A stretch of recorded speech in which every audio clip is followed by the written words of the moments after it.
I know when you join the union, you have lots of forms to fill out, and forms you get for joining the pension and benefit plans ask about beneficiaries.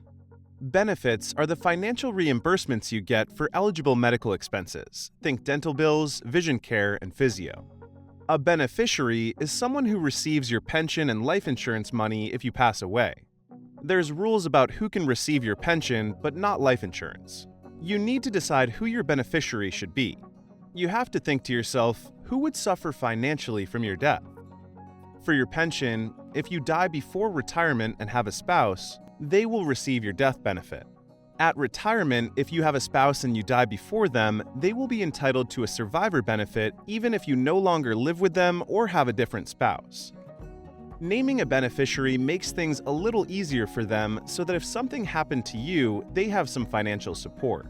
It's money provided to make sure that the financial hardship of your loss is partially covered. Because these papers are first filled out when you join the union, they don't often get revisited. But everyone's circumstances change over time, and who your beneficiary is may need to change too. A beneficiary is not usually your best friend or your roommate, but it can be. Beneficiaries are the people who are the most important to you. They can be someone who will need to cover the costs of your funeral or handle your estate. Someone who will have a hole in their heart if you pass away. There may be people who are dependent on you and not able to make ends meet without you. Think about your beneficiaries as life changes and update them if you need to.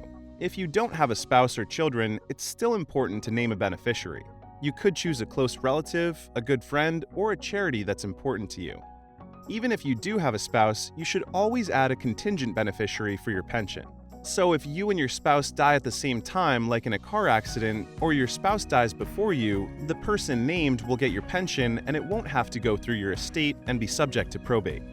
If you don't name a beneficiary at all, your life insurance will be paid to your estate and subject to probate and other taxes. So will your pension if you don't have a spouse. You should review your beneficiary designates every year or after major life events. Visit mytbis.com and tbis.com to keep your beneficiaries up to date.